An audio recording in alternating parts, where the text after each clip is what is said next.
so far what we have done that we will check out first and then we will proceed further. Okay, अभी तक हमने क्या पढ़ा उसमें से हमको क्या समझा, ठीक है। हमने पढ़ा हिस्टोरियोग्राफी फर्स्ट चैप्टर में, यस और नो। फिर हमने देखा कि उसमें कुछ नोटेबल स्कॉलर्स थे जिन्होंने हिस्टोरियोग्राफी के लिए क्या किया, कंट्रीब्यूट किया, करेक्ट। अब वो scholars Rene Descartes, Voltaire, Michel Foucault, Karl Marx, George William Friedrich Hegel. फिर उसके अलावा दो स्टडीज भी थे, एक था फेमिनिस्ट हिस्टोरियोग्राफी और दूसरा था एनालिस्ट। ये सबको पता है, बराबर है कि नहीं। अब क्या है, जो लोग एब्सेंट थे, लेट थे, वगैरह वगैरह रीजन है, ये लोग क्या करेंगे, मुझे अप्रोच करो, बोलो कि सर ये हम लोग लेट थे, ये नहीं पता हमको, एक बार बता दो करके। तो हम लोग क्या कर सकते हैं, क्लास के बाद में एक 15 मिनट्स, हाफ एन आवर रुक सकते और ये पार्ट को क्या कर सकते, कवर कर सकते। लेकिन अप्रोच किसके पास से आना चाहिए, बराबर स्टूडेंट के पास से आना चाहिए, है ना। इस चीज का ध्यान रखें, ठीक है। अब इस चैप्टर में हम लोग क्या पढ़ रहे हैं, हम पढ़ रहे हैं historiography development in the west, कि वेस्टर्न कंट्रीज में से किस तरीके से हिस्टोरियोग्राफी के लिए कंट्रीब्यूट हुआ या उसका डेवलपमेंट कैसे हुआ। ऑब्वियसली किन लोगों ने किया वो भी पढ़ेंगे, है ना। तो हमने इसको तीन कैटेगरी या तीन इसमें क्लासिफाई किया है, तीन पार्ट्स में। पहला कैटेगरी क्या है, एंशिएंट हिस्टोरियोग्राफी, दूसरा क्या है, मिडिवल हिस्टोरियोग्राफी, तीसरा क्या है। तो हमने दो पार्ट तो कंप्लीट कर दिया, इसको पेन के ना बात ही नहीं करते हो, ऐसा लगा दम उड़ गया। मैं दूर रहता हूँ तुमसे, ठीक है, पास नहीं। तो एंशिएंट हिस्टोरियोग्राफी देखा, मिडिवल हिस्टोरियोग्राफी देखा, मॉडर्न हिस्टोरियोग्राफी देखा, बराबर है कि नहीं। मॉडर्न हिस्टोरियोग्राफी अभी हम लोग देखने वाले। एंशिएंट में हमने क्या देखा, हमने ये जानने का कोशिश किया कि हिस्टोरियोग्राफी एंशिएंट पीरियड में कैसे होता था। This is what we have studied in the ancient historiography. उसमें हमने देखा कि स्टोरीज होते थे, है ना, ओरल ट्रेडिशन, एक जनरेशन से दूसरे जनरेशन में जो स्टोरीज पास ऑन होते थे, that was considered as to be a historiography of the ancient period. तो केव्स वॉल्स में वगैरह, केव्स वगैरह जो होते थे वहां पे जो पेंटिंग किए गए, उसको हमने कंसीडर किया as a proof for historiography in the ancient period. Medieval period में हमने क्या देखा, मिडिवल पीरियड में हमने देखा कि कुछ मुगल पीरियड था बेसिकली। मिडिवल पीरियड तो मुगल पीरियड जैसा हो जाता है कि मुगल दरबार में कुछ लोग होते थे, वो लोग क्या करते थे, किंग्स को प्रेस करते थे, उनका पोएट्री, उनके ऊपर शायरी, ये सब चीजों को लिखते थे और उनको प्रेस करते। तो that was also considered as to be a work, a contribution towards historiography. Okay, यहाँ तक हमने देख ली। ओके, अब हम लोग आगे जो देख रहे हैं, तो उस पर देखा रहेगा ना हम लोग ने पिछली बार में, बहुत इंटरेस्टिंग नाम थे ना, किया था ना, साथ में ही किया था ना वो। Yes, okay. तो नाम का अगर बात करेंगे तो एक बार फिर से सब नाम को हम लोग रिपीट कर लेते हैं, ठीक है, ताकि तुम लोग भी याद रख सको। सबसे पहला नाम था बाना भट्टा, जिसने लिखा था किंग हर्षा के बारे में during the 7th century C. Okay, Bana Bhatta किसके बारे में लिखा, किंग हर्षा। क्या नाम था उसका, हर्षाचरित। उसका नाम क्या था, हर्षाचरित। कभी लिखा था 7th सेंचुरी सी में, याद रहेगा। ओके, दूसरा राजतरंगिणी, क्या नाम था, राजतरंगिणी। किताब का नाम राजतरंगिणी है, किसने लिखा, कल्हाना। किसने लिखा, कल्हाना। ये क्या था, history of Kashmir, history of Kashmir. क्या था ये, हिस्ट्री ऑफ कश्मीर। कभी लिखा था 12th सेंचुरी सी, 12th सेंचुरी सी। ये दो चीज हम लोग को याद है, बराबर है कि नहीं। थोड़ा सा मेमोराइज करने का कोशिश करो, मतलब खुद को बोलने का कोशिश करो। Bana Bhatta, king Harsha, Harshacharita, 7th century C. दूसरा देखो, Rajatarangini, Kalhana, 12th century C, history of Kashmir. ऐसे याद रह रहे क्या, देखो। Online people, are you getting what I am saying? Yes, sir. Yes, sir.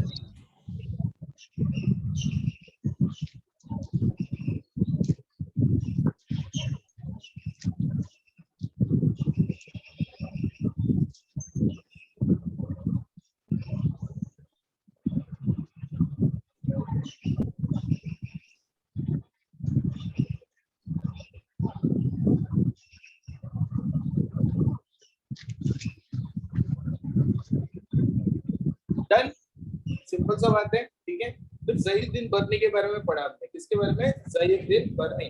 उन्होंने भी एक किताब लिखा, किताब का नाम था तारिक-ई-फिरोजशाही। तारिक-ई-फिरोजशाही किसने लिखा था? ज़हीउद्दीन बर्नी। ज़हीउद्दीन। आगे बढ़ते हैं तो माय डियर स्टूडेंट्स, फिर हमने बहुत सारे ऐसे राइटर्स का देखा जिन्होंने क्या किया, उस टाइम पे लिखने का काम किया। किस बारे में लिखा? उन्होंने इंडियन नॉलेज और इंडियन सोशल लाइफ के बारे में लिखा, है ना। तो उसमें से हमने देखा हसन निजामी। क्या नाम था? हसन निजामी। किताब का नाम क्या था? तजुल मा असिर। तजुल मा, हसन निजामी तजुल मा असिर। बोलो, इससे बोलो। मिनाज-ई-सिराज, मिनाज-ई-सिराज, तबक़त-ई-नसीरी, तबक़त-ई-नसीरी। Yes. Then आमिर खुसराव, आमिर खुसराव, सुजुकी तिमूरी। एक और चीज बता देता हूँ माय डियर स्टूडेंट्स, जो TUZUK है उसको ल करके भी प्रोनाउंस करते हैं, तुलुकी तिमूरी, लेकिन वो बेसिकली साउथ में होता है जब Z और H साथ में आता है, ठीक है, ल हो जाता है, तुलुकी तिमूरी, ठीक है। और ये तुलुक नहीं, ये क्या है? Okay, Tuzuki Timuri. ये क्या था? It was a biography written on Timur. Timur कौन था? मैंने बताया था, एक बहुत ही दुष्ट शासक था जो हमारे कंट्री में आया, हमारे लोगों को मारा पीटा और बहुत सारे रीजन्स को कैप्चर किया। तो उसने खुद के बारे में लिखा। किसके बारे में लिखा? खुद के बारे में। The autobiography of Timur. Timur को ही बोलते थे तैमूर की लैंड, तैमूर की land. Was also known as Amir Timur. और किस नाम से जाना जाते थे? आमिर तैमूर। ठीक है। तारिक-ई-मुबारकशाही, क्या है किताब का नाम? तारिक-ई-मुबारकशाही। फिर से बोलो, फिर से बोलो। और ऑथर का, राइटर का नाम याया बिन अहमद सिरहिंदी। याया बिन अहमद सिरहिंदी। याया बिन अहमद, याया बिन अहमद। ठीक है, देखो ज्यादा ऐसा नाम बहुत इंपॉर्टेंट है या इसमें से बहुत कुछ आता है ऐसा कुछ नहीं है, तो डरने वाली बात नहीं, ठीक है। खाली क्या है, नया है, नाम है, इसीलिए थोड़ा सा मैं खाली तुमको बता रहा हूँ, कल जाके जब तुमको बोलना पड़े तो ऐसा ना हो जाए सर ये क्या है ना, ऐसा नहीं होना चाहिए। Then moving further, my dear students, some of the foreign travelers who had contributed towards the work of historiography, उनका नाम देखते हैं। इब्न बटूटा, सबसे पहला क्या है? इब्न बटूटा। बोलो ना बिंदास, इब्न बटूटा। बगल में जूता, गाना है वो। Ibn Battuta, Ibn Battuta. Abdul Razzaq, Abdul Razzaq, Abdul Razzaq. Marco Polo, Marco Polo, Marco पोलो।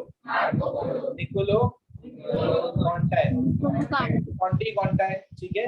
TI है तो टाई भी बोलते हैं, कुछ लोग टी भी बोलते हैं, ओके। निकोलो कॉन्टी, कॉन्टाई, जो दोनों, okay.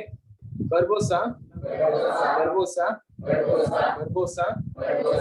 Domingo Paes, Domingo Paes, Domingo Paes. वैसे एकदम मतलब पता नहीं नाम ऐसे क्यों है करके, लेकिन मेरे को जब पढ़ते थे तो ऐसा अजीब ही लगता है।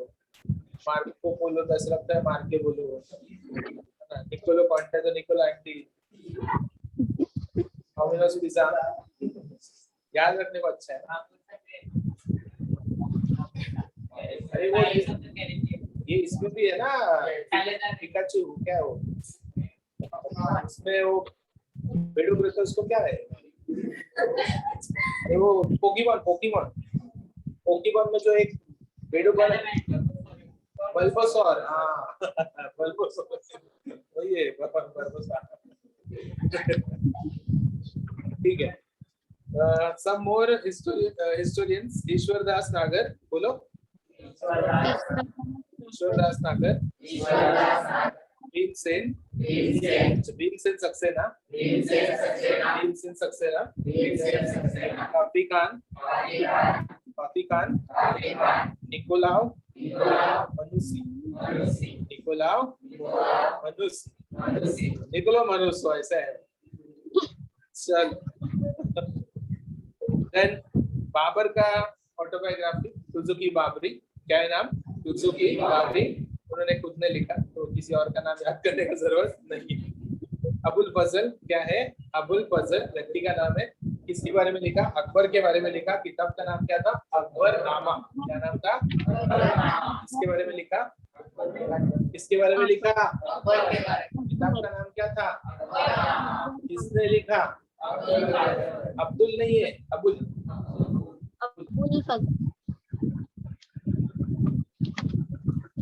यहाँ तक सबको पता है ना? भाकर किया था कि नहीं हमने? यस। भाकर किया था ना? भाकर में सबसे फेमस भाकर कृष्णाजी आनंद सभासद का, सभासद भाकर सबसे फेमस इसका, कृष्णाजी आनंद सभासद। कौन सा भाकर है वो? अरे हाँ, सभासद Bhaker.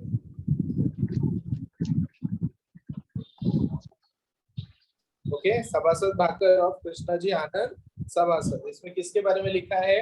The Rin, okay, the रिन, रिन मतलब रूल, रिन मतलब rule of Chhatrapati Rajaram Maharaj, and it is also containing the information about the rule of Chhatrapati Shivaji Maharaj. Okay, next भाऊ साहेबांची भाकर, भाऊ साहेबांची Bhaker describes the battle of Panipat. कितने बैटल हुए थे? 3 battle हुए थे, है ना?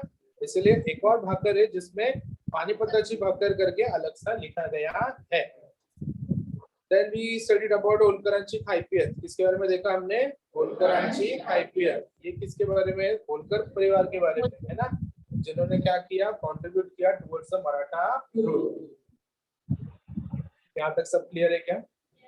यस। अब आगे बढ़ते हैं, ठीक है? अब बढ़ते हैं historiography in the modern period. So far everything comfortable? Revise किया, सब समझ में आया सबको? ठीक है, ओके। अब हिस्टोरियोग्राफी मॉडर्न पीरियड में क्या देखने वाले हैं? मॉडर्न पीरियड मतलब ये नहीं पकड़ना है कि आप भी सर 2021 एकदम मॉडर्न है sir. We are talking about the British period. जो ब्रिटिश पीरियड है या ब्रिटिश पीरियड का जो इतिहास है उसको कंसीडर किया गया है एज अ मॉडर्न हिस्ट्री। उसके पहले जो मुगल पीरियड था उसको कंसीडर किया गया एज अ मिडिवल हिस्ट्री, और एकदम उसके भी पहले उसको कंसीडर किया गया है एंशिएंट हिस्ट्री। बात समझता है? तो अभी तक ये नहीं समझा रहेगा कि कब क्या पढ़ रहे हैं। समझ में आ रहा है क्या? कौन से स्टैंडर्ड में क्या पढ़ा करके थोड़ा क्लियर रहो। 8th स्टैंडर्ड में तुमने क्या पढ़ा? मॉडर्न हिस्ट्री पढ़ा, क्योंकि उसमें किसके बारे में था? पूरा ब्रिटिश रूल के बारे में था। आया ना? हमने जो फ्रीडम फाइट किया, किस तरीके से ब्रिटिशर्स आए, पोर्चुगीज आए, है ना? कैसे कैप्चर किया, फिर डच आया, फ्रेंच आया, फिर बाद में ब्रिटिश आया। तो ब्रिटिश से हम लड़ते रहे। वो कौन सा पीरियड था? Modern history. कौन सा पीरियड था? Modern history. ठीक है, तो ये लगभग उसी समय की बात कर रहे हैं हम लोग, एकदम थोड़ा पहले। ठीक है, you can say like 17th century के बाद और 18th-19th सेंचुरी के पीरियड। ठीक है, मतलब 1701 के बाद। ठीक है, चलो देखते हैं historiography in the modern period. Okay, in the 20th century, in Indian archaeological exploration and research started under the British rule, a number of ancient sites were excavated under the supervision of Sir Alexander Cunningham, the first Director General of the Archaeological Survey of India.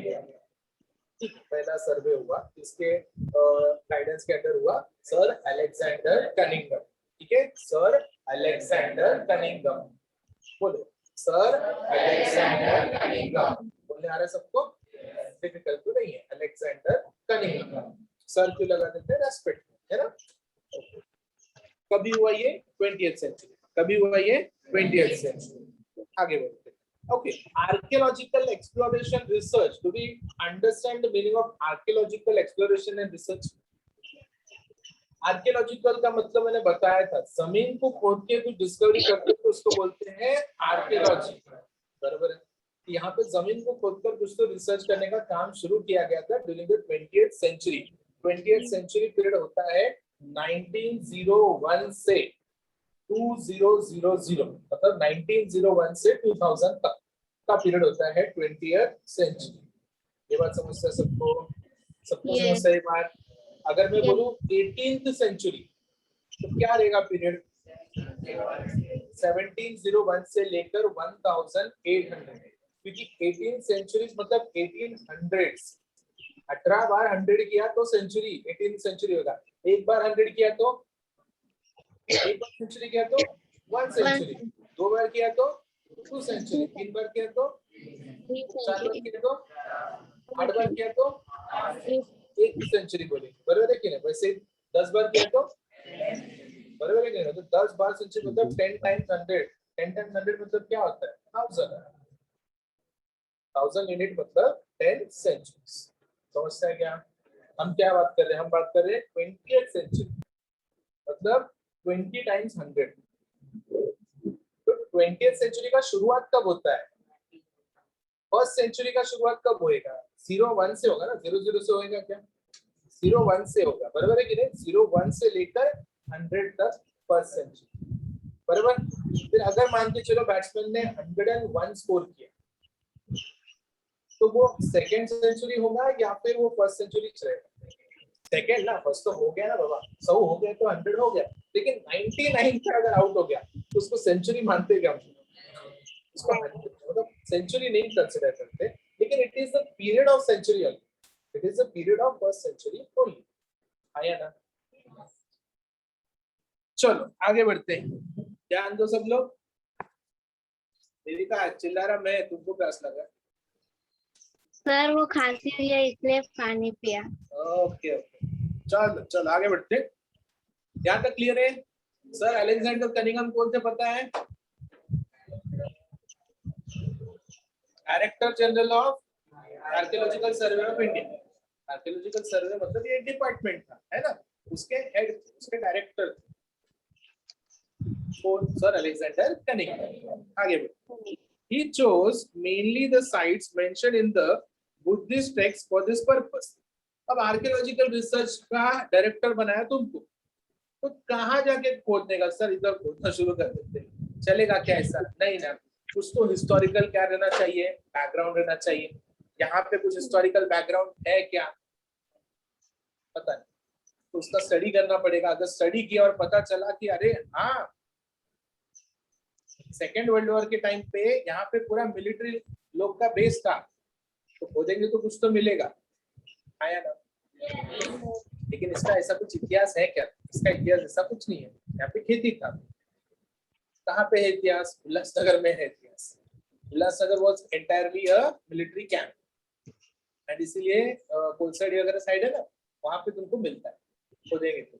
एक शक्तिधाम करके area वाले में नहीं पता, वहां पे एक बड़ा बिल्डिंग है रॉयल पैलेस कर, उसको बांधने के लिए गड्ढा खोदा, खोदे तो वो ग्रेनेड मिला। क्या मिला? कभी का था? Second world war. कभी का? सेकेंड वर्ल्ड वॉर कभी हुआ था?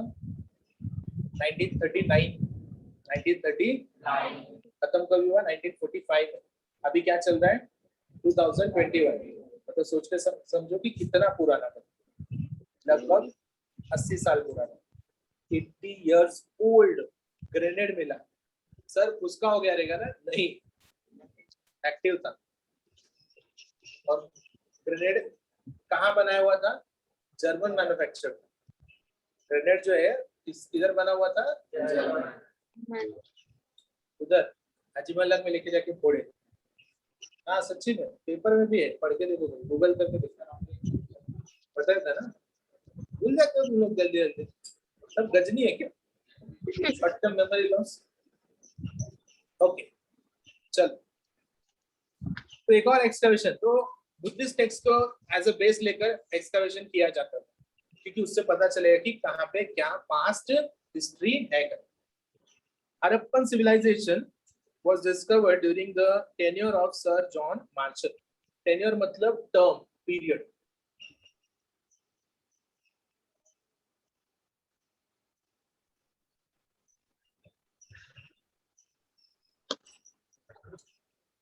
So Harappan civilization was discovered during the period of Sir John Marshall. क्या नाम है उनका? Sir John Marshall. कभी हुआ था पूछोगे तो 1920 में हुआ था, 1920 में हुआ था। इसके बारे में भी मैंने कई बार तुमको बताया है। Because of this discovery, the antiquity of Indian history could be traced to 3rd millennium BC or even earlier. Millennium, my dear students. What do you mean by millennium? 1,000 years. Period of 1,000 years. Take care. Period of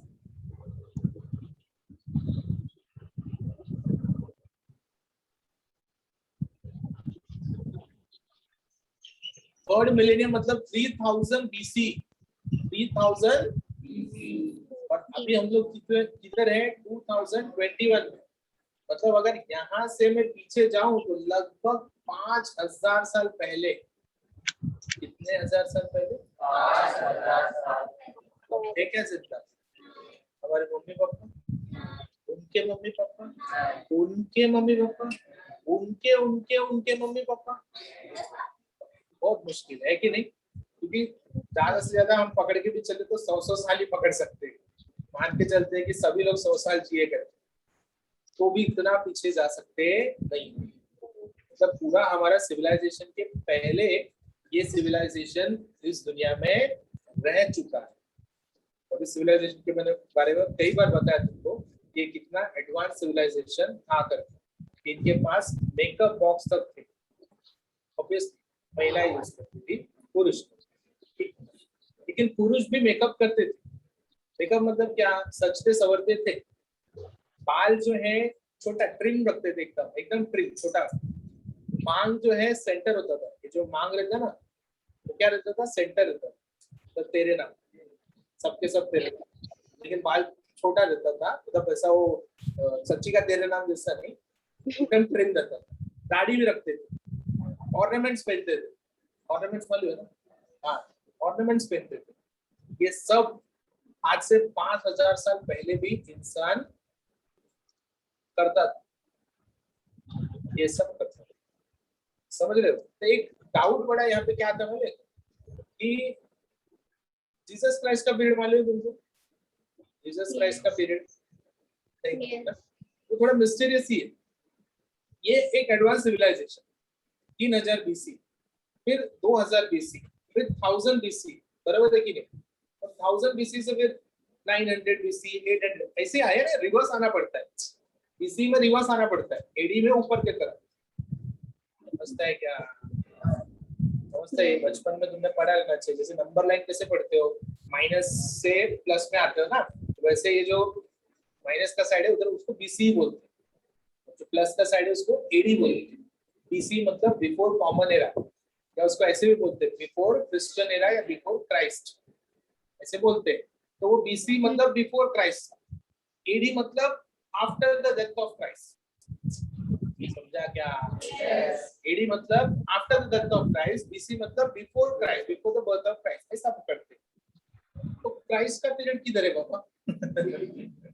अगर BC है, AD है, बीच में क्या है?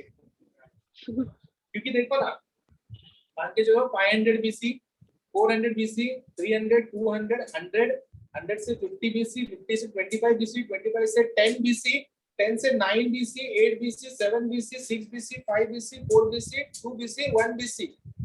1 BC के बाद क्या आएगा? 0. ये तू कभी पैदा हुआ? मैं 0 में पैदा हुआ. Is it possible? कभी पैदा हुआ? 0 ईयर में पैदा हुआ. तो ये मिस्ट्री हो गया कि वो जो पीरियड है ना वो क्या हो गया? मिस्ट्री. तो उसको कौन सा इसमें कंसीडर किया जाता है? ठीक है. लेकिन हाँ, वो पीरियड भी था. कितने साल का? 100 साल का ना, क्योंकि हर सेंचुरी की बात कर रहे हैं हम लोग, है ना? 3rd मिलेनियम मतलब 3000 इयर्स, है ना? मतलब 30 सेंचुरीज. समझता है क्या? BC, CE डरने का नहीं. सी अभी अपना जो चल रहा है उसको सी पकड़ते हैं.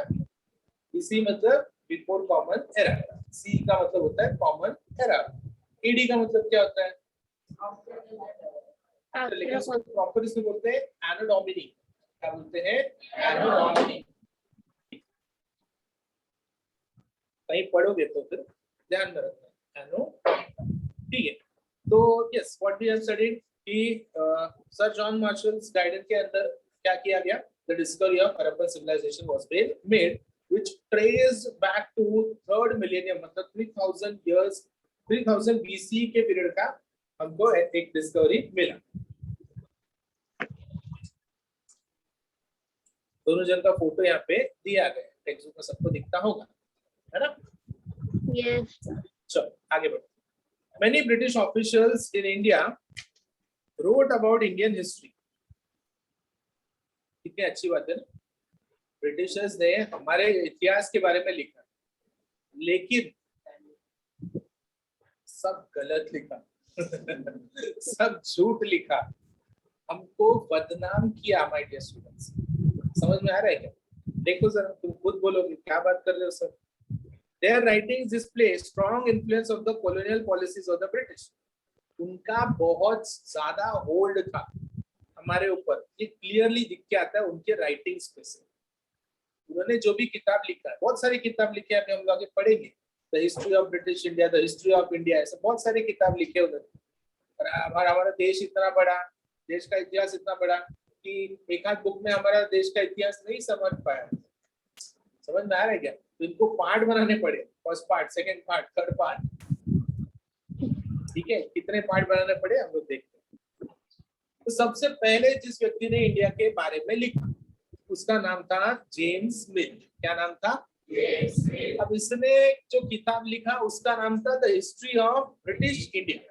इनके किताब में टाइटल देखो क्या है, ये बोल दिए हैं कि जैसे हिस्ट्री इनके पापा का है और इंडिया भी इनके पापा का। The history of British India, how ridiculous it is, yes और नो? इन्होंने क्लेम कर लिया कि इंडिया किसका है, हमारा ही, उसका इतिहास हम बता रहे हैं। और इन्होंने जैसा मोल्ड करके, जैसा मरोड़ के लिखना है वैसा लिखा।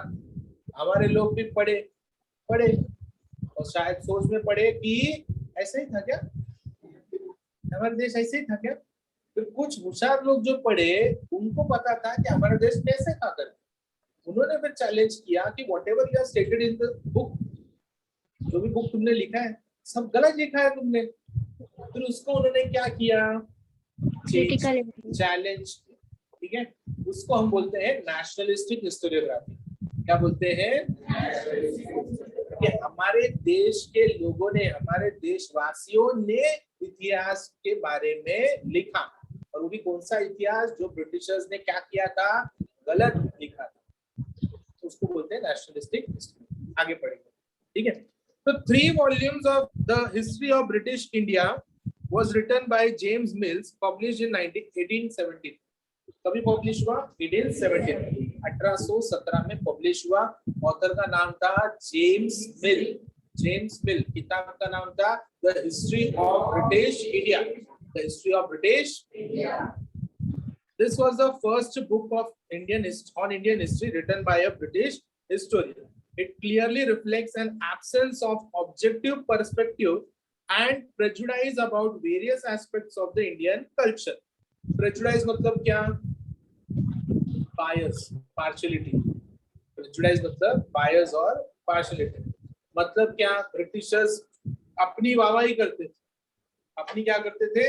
वाहवाही। हम लोग ये है, हम लोग वो है, हम लोग जेम्स बॉन्ड है, हम लोग सुपरमैन है, बैटमैन है ना।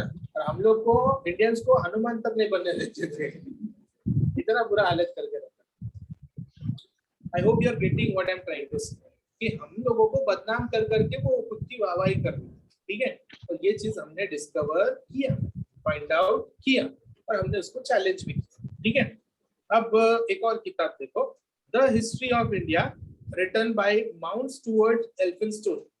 The history of India, written by Mount Stuart Elphinstone, Governor of Bombay, now called as Mumbai, published in 1841. तो पहला किताब हमने देखा the history of British India, जो कि लिखा गया था जेम्स मिल के द्वारा। कभी लिखा गया था? 1817 में, ठीक है? और उसमें हमने क्लियरली देखा कि इट वाज वेरी मच प्रेजुडाइज्ड, है ना। और ऑब्जेक्टिव पर्सपेक्टिव तो कुछ था ही नहीं, मतलब लिखने के पीछे का कुछ उद्देश्य था ही नहीं, एकदम एब्सेंस, सेंस ही नहीं बनाता था, ऐसा था। उसके बाद एक और किताब, माउंट स्टुअर्ट एल्फिंस्टन, कभी लिखा? 1841 में। इस किताब का नाम क्या था? The history of India. का नाम ज्यादा कुछ पढ़ा, वो is the history of British India बोले, ये बोलते हैं द हिस्ट्री ऑफ इंडिया। इन्होंने कुछ अच्छा लिखा नहीं, सॉरी, इन्होंने भी कुछ अच्छा नहीं लिखा। आगे जो भी हम पढ़ेंगे वो सब देखेंगे, सब सर्कस ही करके रखेंगे, अच्छे नहीं लिखे, लेकिन फिर एक आध व्यक्ति तो रहेगा ना अच्छा, है कि नहीं? वैसे देखते हैं। ओके, चलो यहाँ तक पढ़ के ले लो सब लोग।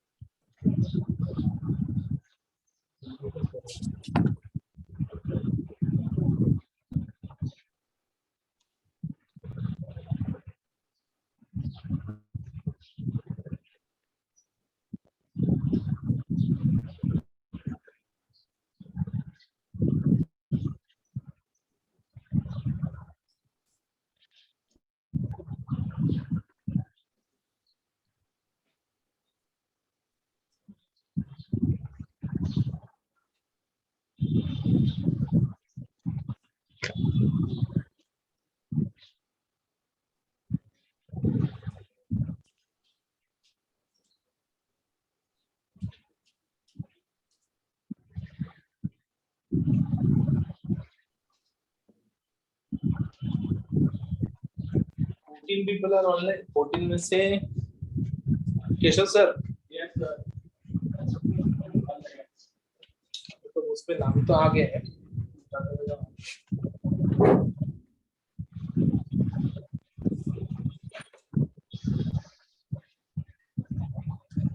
देविका चिंचपड़ा, प्रदीप, प्रदीप घोड़े ना, प्रदीप घोड़े इधर का। ओके प्रदीप। नितेश शेट्टी चिंचपड़ा ना, नितेश आए थे। हाँ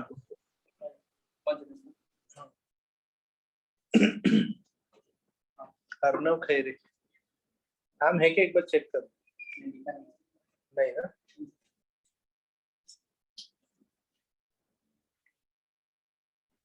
भावेश चिंचपड़ा, झलक भानुशाली ठीक है ना, प्रगति यादव, प्राजक्ता डिंडारी, हाँ, संचिता गोसावी, बस। हम्म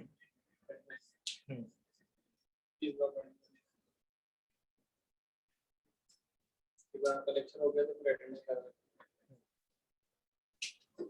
सर बोलो। कॉलोनियल मतलब? कॉलोनियल मतलब जब कोई कंट्री दूसरे कंट्री को कैप्चर करता है, मतलब वो उसको अपना कॉलोनी बनाता है उस टाइम के हिसाब से, कभी मॉडर्न पीरियड के हिसाब से, मॉडर्न हिस्टोरिकल पीरियड के हिसाब से अगर कोई कंट्री दूसरे कंट्री को कैप्चर करता है। बेसिकली कौन करता था उस टाइम पे? एशियन कंट्रीज नहीं करते थे, यूरोपियन कंट्रीज ही करते थे। यूरोपियन में कौन कौन? ये इंग्लैंड हो गया, फ्रेंच हो गया, पोर्चुगीज हो गया, डच हो गया, ये लोग कैप्चर करते थे दूसरे दूसरे कंट्रीज को और उसको क्या बनाते थे? अपना कॉलोनी बनाते थे।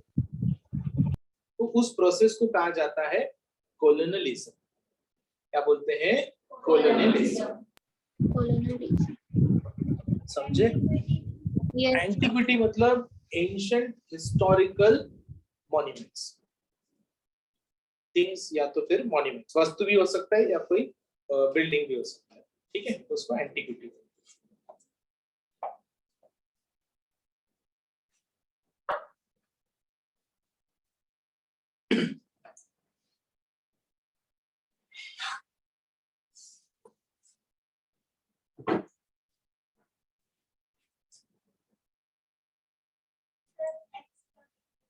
एक्सकावेटेड मतलब एक्सकावेशन से एक्सकावेटेड मतलब digging out from the earth, जमीन को खोदना।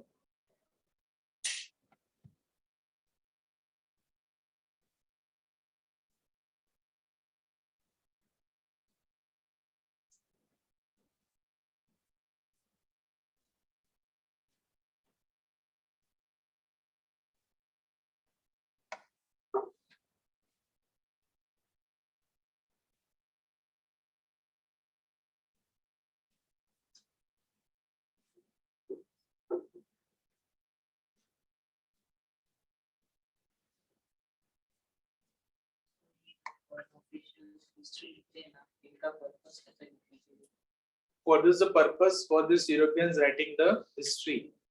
Basically, one purpose was like to know about the country. ठीक है, एक देश के बारे में जानने के लिए. जानेंगे कैसे? जब उस पर स्टडी करेंगे, रिसर्च करेंगे तो होता. लेकिन जानकर ये लोग गलत क्यों लिखते थे? ताकि खुद ग्रेड बन सके. You must have seen this thing. ये कभी तुमने एक्सपीरियंस किया भी रहेगा कि कोई व्यक्ति अपने आप को सही साबित करने के लिए तुमको क्या साबित करेगा? झूठा, गलत. बराबर है कि नहीं? In the same way, see, if you grow or develop on your own, अगर एक्चुअल में तुम ग्रो हो रहे हो, that is a different thing. लेकिन तुम किसी को तो नीचे करके ग्रो हो रहे हो, तो that is not a growth. That is stagnancy then. Say for example, if you are earning monthly 50,000, okay? If you are earning 50,000 monthly, now you want to compare yourself with a person. एक व्यक्ति के साथ तुम compare करना चाहते हो, तो तुम एक ऐसे व्यक्ति के साथ कंपेयर कर रहे हो, बोले कि ये व्यक्ति को तो देखो, इसको तो 30,000 में, तो 50,000 है. ठीक है, पहले साल में तुमने बोला, दूसरे साल में भी तुम बोल रहे हो इसको तो 30,000 है, तो 50,000 है. Is there any growth? तुम्हारा तरक्की, कुछ डेवलपमेंट है क्या? नहीं. You are still there only, stagnant ही हो. तुम्हारा अगर सच्ची में ग्रोथ हुआ तो वो 52 क्या होना चाहिए? 60, 62 70, 72 80 होना चाहिए ना. तो ग्रोथ है. यहाँ पे ब्रिटिशर्स क्या कर रहे थे? वो खुद को डेवलप नहीं कर रहे थे, वो हमको डिग्रेड कर रहे थे, हमको डिमोरलाइज कर रहे थे. समझते हैं? वो खुद को क्या डेवलप करेंगे? उनके पास ऐसा कुछ इतिहास था ही नहीं. यूरोपियंस के पास ऐसा इतिहास नहीं है. हड़प्पन उनके यहाँ पे है क्या? नहीं. इतना एंशिएंट सिविलाइजेशन उनके पास था क्या? नहीं. तो अगर आगे पढ़ेंगे हम लोग कि भाषाएं जो है, ठीक है, खुद एक जर्मन हिस्टोरियन है, फिलोसोफर है, उन्होंने कहा कि Sanskrit is the mother of all languages. क्या कहा? Do you understand the meaning of this sentence? Sanskrit is the mother of all languages. मतलब सभी भाषाएं संस्कृत से जन्मा है. समझता है क्या? और ये भाषा कहाँ पे बोली जाती है? इंडिया में. अपने को आता है थोड़ा बहुत जो आता है, बराबर कि नहीं? बाकी बाहर नहीं आता. लेकिन यूरोपियंस को जब ये सब बातें समझी, उन्होंने संस्कृत अपने यहाँ पे भी सीखना शुरू किया. अब बहुत सारे वहाँ पे यूरोपियन स्कूल है जहाँ पे संस्कृत सब्जेक्ट है कंपलसरी. अपने यहाँ पे ऑप्शन भी अवेलेबल है. मॉडल स्कूल को छोड़ो, सेंट मैरीज को छोड़ो, तो ये अभी थोड़ा आए. सेंट मैरीज को अभी अपनाया, मॉडल स्कूल थोड़ा पहले से. लेकिन बाकी स्कूल्स में है क्या? सेंट थॉमस में है, सेंट जूड्स में है. बहुत मुश्किल है सेंट थॉमस, सेंट जूड्स जैसी जगह पे आना, क्योंकि वो किसको प्रमोट करते हैं? क्रिश्चियनिटी, है ना? समझता है? संस्कृत किसको प्रमोट करता है? हिंदुइज्म. कैसे हुई? एक जंगल में दो शेर रह सकते हैं क्या?